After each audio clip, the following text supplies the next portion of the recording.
जय गुरु जी संगत जी। गुरु जी के चरण YouTube चैनल में आपका स्वागत है। गुरुर् ब्रह्मा गुरुर्विष्णु गुरुर्देवो महेश्वरा गुरुर् साक्षात परम ब्रह्म तस्मै श्री गुरुवे नमः। संगत जी, आज का सत्संग आरती गर्ग आंटी का है।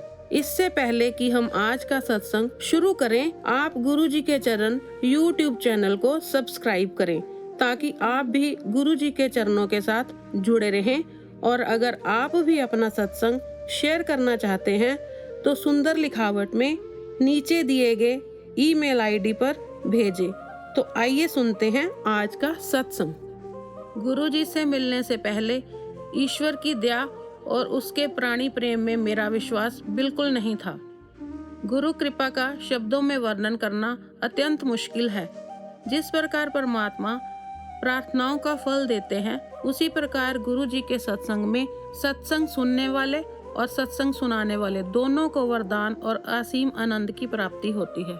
मैंने सुना है कि ईश्वर हमें हमारे अच्छे या बुरे कर्मों के अनुसार हमें फल देते हैं, किंतु मैंने गुरु जी को अपनी दिव्य ज्वाला में हमारे बुरे कर्मों को जलाते हुए देखा है।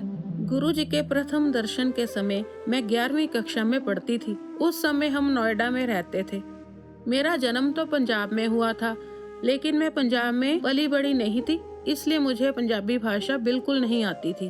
पंजाबी भाषा ना आने के कारण मुझे गुरु जी का कोई कथन समझ में नहीं आता था। इसमें कोई शक नहीं कि गुरु जी से पहली बार ही मिलने पर मुझे कितना अच्छा लगा, यह वर्णन करना भी बहुत कठिन है। अपने स्कूल के एनुअल फंक्शन पर मुझे वेलकम स्पीच देनी थी। चाहे मैं ये हर साल करती थी, मगर इस बार हमारे मुख्य अतिथि कोई हाई क्लास ऑफिसर थे, इसलिए घबराहट के मारे मेरे हाथ पैर कांप रहे थे। फिर भी मैंने मन में गुरुजी को याद किया और मंच पर चली गई। माइक के सामने जाते ही मेरी घबराहट मानो छूमंतर हो गई। मेरी स्पीच खत्म होते ही सबने खड़े होकर मेरे लिए तालियां बजाई। जब मैं स्टेज से नीचे उतरी तो मेरी सहेली ने मुझे पूछा कि मंच पर जाने से पहले तो तू इतनी घबराई हुई लग रही थी, मगर जैसे ही माइक के सामने गई तो ऐसे लगा कि वो तू नहीं कोई और ही है। तो मैंने उसे बोला कि स्टेज पर जाते ही मुझ में एक अलग ही एनर्जी दौड़ने लगी, जिसके कारण मेरी स्पीच इतनी अच्छी गई।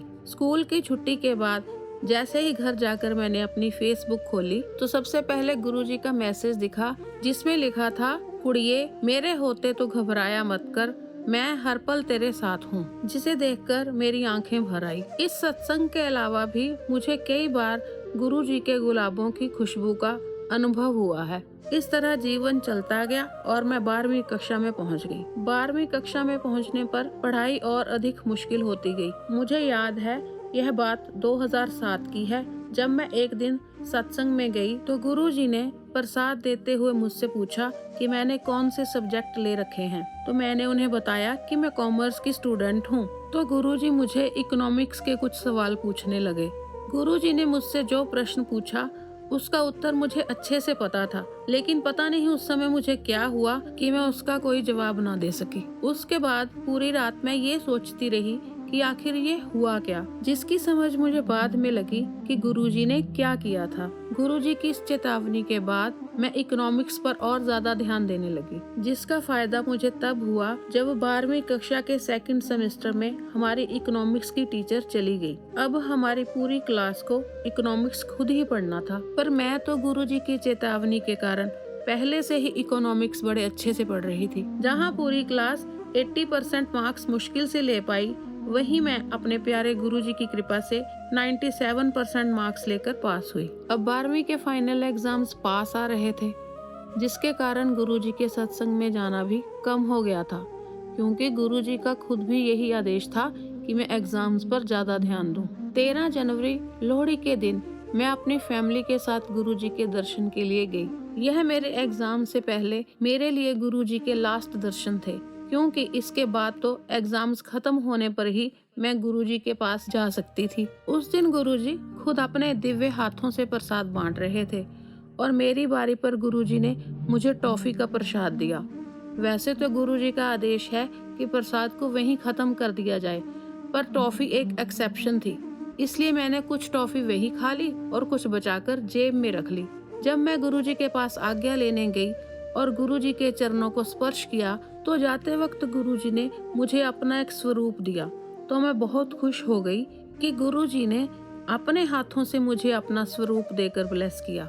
मैंने घर वापस आकर आज गुरुजी ने मुझे जो ब्लेसिंग्स दी और उन सब घटनाओं पर विचार किया और गुरुजी के स्वरूप को अपने हाथ में पकड़ा तो मुझे उसमें से गुरुजी की सुगंध महसूस हुई।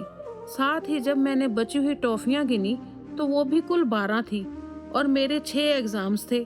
तो मैं समझ गई कि ये गुरुजी की लीला है। अब अगले दिन मेरे एग्जाम्स शुरू हो रहे थे और मुझे गुरुजी की ब्लेसिंग्स भी मिल चुकी थी। तो मैंने गुरुजी का शुक्राना किया और बेफिक्र होकर सो गई। मैं एग्जाम्स में गुरुजी के स्वरूप को अपने साथ ही लेकर जाती थी। हर एग्जाम के साथ गुरुजी के स्वरूप में से सुगंध आनी कम होती गई और मेरे लास्ट एग्जाम के दिन तो वो सुगंध पूरी तरह से चली गई, मानो जैसे गुरुजी ने मेरे एग्जाम्स के लिए ही उस स्वरूप में वास किया हो और मेरा कल्याण किया हो। गुरुजी की कृपा से मैं उस साल के टॉपर्स में शामिल हुई और मुझे दिल्ली के one of the top colleges में एडमिशन मिल गई। दिल्ली यूनिवर्सिटी से ग्रेजुएशन करने के बाद मैं कुछ भी नहीं कर रही थी। गुरुजी ने मुझे सिम्बायोसिस यूनिवर्सिटी द्वारा कॉरेस्पॉन्डेंस MBA करने के निर्देश दिए। गुरुजी की कृपा से मैं रजिस्ट्रेशन के लास्ट दिनों में भी एडमिशन पाने में सफल रही। एग्जाम्स के लिए मैंने साउथ दिल्ली सेंटर को चुना, पर मुझे अपना चुना हुआ सेंटर ना मिलकर दिल्ली के दूसरे एंड पर मेरा सेंटर मिला। मेरे पापा ने सेंटर बदलने के लिए रिक्वेस्ट भेजी, मगर यूनिवर्सिटी ने बोला कि एक बार सेंटर निर्धारित होने पर उसे बदलना संभव नहीं है। हर रोज एग्जाम्स के कारण मेरा एक दिशा में 45 किलोमीटर यात्रा करना संभव नहीं था। इसलिए मैंने सोचा कि मैं अपने दादा दादी के पास रहूं, जो इसके अंदर से 10-15 किलोमीटर के आसपास ही रहते थे। नोएडा में उनके पास रहने से मेरा गुरुजी के पास जाना असंभव था। जैसे तैसे मैंने अपना पहला एग्जाम तो दे दिया, पर मैं इतनी दुखी थी कि मेरा मन बाकी एग्जाम्स को छोड़ने का कर रहा था। मैं बहुत रोती थी और मन ही मन गुरुजी से प्रार्थना करती थी कि वो मुझे इस सिचुएशन से बाहर निकालें। इसके बाद जो हुआ उसकी कल्पना भी नहीं की जा सकती थी। अगले दिन जब सब एग्जाम देने में मगन थे तो एक एग्जामिनर ने आकर अनाउंस किया कि अगर कोई स्टूडेंट अपना सेंटर चेंज करना चाहता है तो वो बता सकता है, और उन सेंटर्स की लिस्ट में साउथ दिल्ली का सेंटर भी था। मैं तो उछल पड़ी और तुरंत ही अपना नाम लिखवा दिया। एग्जाम्स के लास्ट में उस एग्जामिनर के पास जाने पर उसने बताया कि ज्यादा स्टूडेंट्स होने के कारण इस सेंटर पर जगह की कमी थी, जिसके कारण अपना सेंटर चेंज करवाया जा सकता है, और मेरी इस रिक्वेस्ट को स्वीकार कर लिया गया। अब मैं एग्जाम्स होते हुए भी गुरुजी के पास जाकर उनके दर्शन कर सकती थी। हमारे प्यारे गुरुजी के अलावा ऐसा और कौन कर सकता था। गुरुजी की शक्तियों को समझ पाना हमारी बुद्धि के बस की बात नहीं है। जय गुरुजी, शुक्राना गुरुजी। प्यारी संगत जी, गुरुजी का सत्संग बड़ी ही किस्मत वालों को सुनने को मिलता है। गुरुजी ने खुद ये कहा था कि मैं चलते सत्संग में किसी भी क्षण तुमको ब्लेसिंग्स दे सकता हूँ और तुम्हारी किस्मत खोल सकता हूँ। साथ ही गुरुजी ने ये आदेश भी दिया था कि अपना छोटे से छोटा सत्संग भी अपनी संगत के साथ शेयर किया करो। इसलिए संगत जी, चलते सत्संग में कभी भी उठकर मत जाया कीजिए और ना ही अपना ध्यान भटकाया कीजिए, क्योंकि गुरुजी किसी भी पल आपकी किस्मत खोल सकते हैं। और साथ ही साथ गुरुजी की छोटी से छोटी कृपा का सत्संग भी संगत के साथ जरूर शेयर किया कीजिए। तो आइए संगत जी, अब 21 बार गुरुजी का मंत्र जाप करते हैं। ओम नमः शिवाय, शिवजी सदा सहाय। ओम नमः शिवाय, गुरुजी सदा सहाय। ओम नमः शिवाय, शिवजी सदा सहाय। ओम नमः शिवाय, गुरुजी सदा सहाय। ओम नमः शिवाय, शिवजी सदा सहाय। ओम नमः शिवाय, गुरुजी सदा सहाय। ओम नमः शिवाय, शिवजी सदा सहाय। ओम नमः शिवाय, गुरुजी सदा सहाय।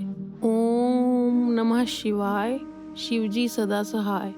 ओम नमः शिवाय, गुरुजी सदा सहाय। ओम नमः शिवाय, शिवजी सदा सहाय। ओम नमः शिवाय, गुरुजी सदा सहाय। ओम नमः शिवाय, शिवजी सदा सहाय। ओम नमः शिवाय, गुरुजी सदा सहाय। ओम नमः शिवाय, शिवजी सदा सहाय। ओम नमः शिवाय, गुरुजी सदा सहाय। ओम नमः शिवाय, शिवजी सदा सहाय। ओम नमः शिवाय गुरु जी सदा सहाय। ओम नमः शिवाय शिव जी सदा सहाय।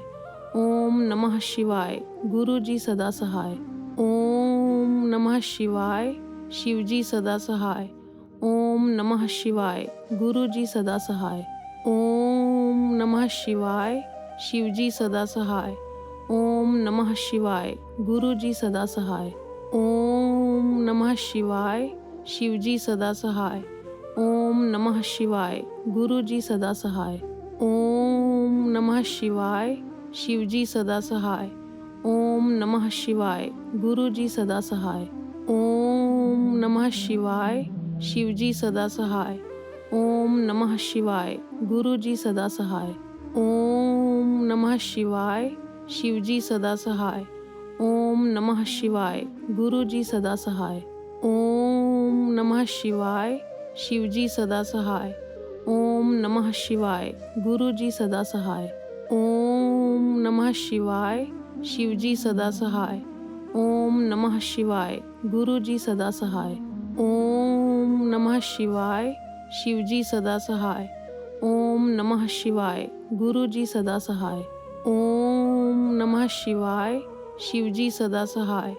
ओम नमः शिवाय गुरु जी सदा सहाय। ओम नमः शिवाय शिव जी सदा सहाय। ओम नमः शिवाय गुरु जी सदा सहाय।